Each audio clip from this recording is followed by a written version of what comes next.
खत्म कर दिया गया, एक एक करके सबको खत्म कर दिया गया। एक ही शख्स बचे हैं जो अमित शाह जी के रास्ते का कांटा बन सकते हैं। हेलो, आवाज आ रही है?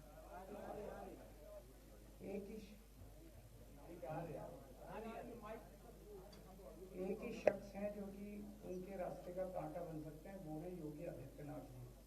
अब योगी आदित्यनाथ जी को इन्होंने हटाने का पूरा मन बना लिया है, और अगर इनकी सरकार बनी तो 2 महीने के अंदर योगी जी को भी उत्तर प्रदेश के सीएम से हटा दिया जाएगा।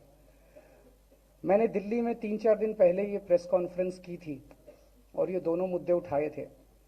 जैसे मैंने मुद्दे उठाए थे तो अमित शाह जी ने और उनके कई नेताओं ने अपनी भावना प्रकट की कि नहीं, मोदी जी को 75 साल में इस्तीफा नहीं देना चाहिए, मोदी जी को 75 साल पूरा कार्यकाल पूरा करेंगे।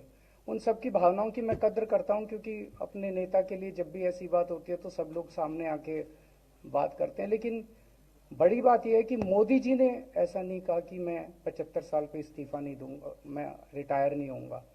उनका अपना बनाया हुआ रूल है और मुझे पूरी उम्मीद है कि मोदी जी का अपना बनाया हुआ रूल है और मोदी जी अपने रूल को फॉलो करेंगे। नहीं तो लोग कहेंगे कि मोदी जी ने ये रूल आडवाणी जी को हटाने के लिए बनाया था, जब अपनी बारी आई तो नहीं। तो मोदी जी इस रूल का फॉलो करेंगे, ये पूरा यकीन है देश के लोगों को कि उन्होंने खुद रूल बनाया तो खुद फॉलो करेंगे। दूसरी बड़ी बात जो हुई कि जब मैंने कहा कि योगी आदित्यनाथ जी को 2 महीने में हटा दिया जाएगा, इस पे अभी तक भाजपा के किसी नेता की टिप्पणी नहीं आई है। 4 दिन हो गए, इसका मतलब ये तो कंफर्म करता है कि उन्होंने पूरी प्लानिंग कर ली है और उनके पक्ष में कोई बोलने के लिए तैयार नहीं है योगी आदित्यनाथ जी के। तो उनका हटना अब लगभग तय है कि योगी आदित्यनाथ जी को उत्तर प्रदेश के सीएम पद से हटाया जाएगा। दूसरी चीज, मैं उत्तर प्रदेश के सभी मतदाताओं को कहना चाहता हूं कि पिछले 4-5 महीने से इन्होंने शोर मचा रखा है, 400 पार 400 पार 400। क्यों? कहते हैं नहीं, मोदी जी कुछ बड़ा काम करना चाहते हैं। तो लोगों ने खोद खोद के पूछा, भाई क्या बड़ा काम करना चाहते हैं, कुछ बताओ तो सही। तो उन्होंने नहीं बताया। लोगों ने फिर अंदर से पता किया कि बड़ा काम ये करना चाहते हैं कि देश से रिजर्वेशन खत्म करना चाहते हैं। हम जानते हैं कि इनका जो पूरा इकोसिस्टम है, आरएसएस, बीजेपी, शुरू से ये लोग रिजर्वेशन के खिलाफ रहे हैं। इनकी पूरी की पूरी मानसिकता रिजर्वेशन के खिलाफ रही है। तो मैं सभी लोगों को ये आगाह करना चाहता हूं कि ये बड़ा काम इनको 400 पार इसीलिए चाहिए क्योंकि ये रिजर्वेशन खत्म करना चाहते हैं। संविधान को, बाबा साहब अंबेडकर ने जो संविधान बनाया था, उस संविधान को ये तार तार करना चाहते हैं। पूरे देश भर से अब जो ट्रेंड आ रहे हैं, वो ट्रेंड ये दिखाते हैं कि भारतीय जनता पार्टी को 250 से भी नीचे, मेरे हिसाब से 220 के आसपास, 3-4 दिन पहले भी मैंने कहा था, 220 से कम सीटें इनकी आती हुई नजर आ रही हैं।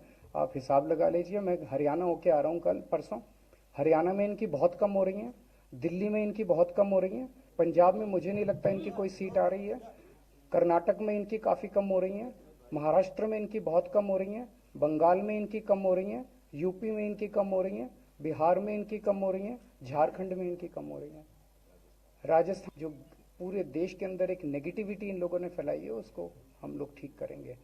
मैं अंत में उत्तर प्रदेश के सभी लोगों को अपील करना चाहता हूं कि इंडिया गठबंधन के, यहाँ पे सपा और कांग्रेस का गठबंधन है, इंडिया गठबंधन का जो जहां से कैंडिडेट है उसको भारी मात्रा में वोट देकर आप सब लोग जिताइए।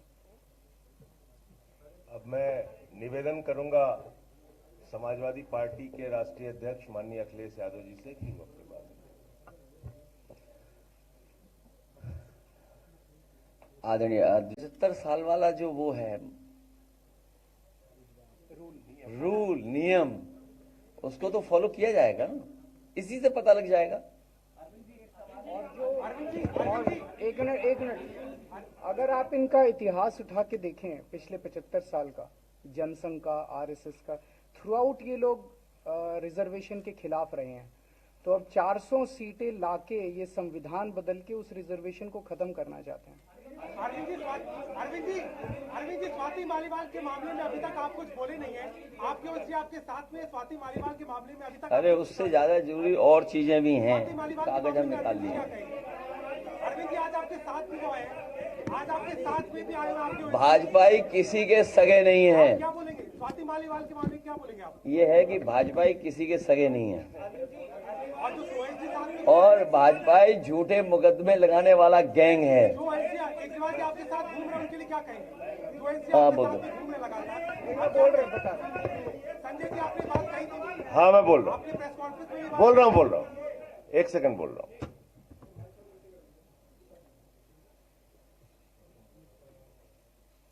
सब लोग, पूरा देश हतप्रभ है, दुखी है, आज तक पीड़ित है। मणिपुर के अंदर एक कारगिल योद्धा की पत्नी को निवस्त करके घुमाया गया, सैकड़ों महिलाओं के साथ दरिंदगी हुई, भारत के प्रधानमंत्री खामोश रहते हैं। हजारों महिलाओं के साथ प्रज्वल रवन्ना ने बलात्कार किया, दरिंदगी की, मां की उम्र की महिलाओं के साथ। प्रधानमंत्री कहते हैं ये भारत को मजबूती देगा, इसी को वोट देना। ये भारत का भविष्य है प्रज्वल रवन्ना, उसको भगा दिया जाता है बीजेपी के द्वारा। पहलवान बेटियां जब जंतर मंतर पे लड़ रही थीं न्याय मांगने के लिए, तो यही स्वाति मालीवाल जो महिला आयोग की अध्यक्ष थीं, रात में उनके समर्थन में गई थी, पुलिस के लोगों ने घसीट के मारा था।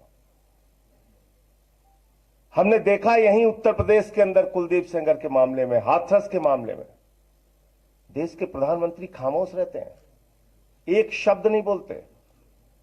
आम आदमी पार्टी हमारा परिवार है, पार्टी ने अपना रुख साफ कर दिया है और मैं चाहता हूं जितने विषय मैंने आपके सामने रखे हैं, देश के प्रधानमंत्री और भारतीय जनता पार्टी को जवाब देना चाहिए। स्वाति मालीवाल के मामले में जवाब देना, जब वो पहलवान बेटियों के लिए जंतर मंतर पे न्याय मांगने गई थी स्वाति मालीवाल जी, उस समय घसीट के मरवाया पुलिस वालों से।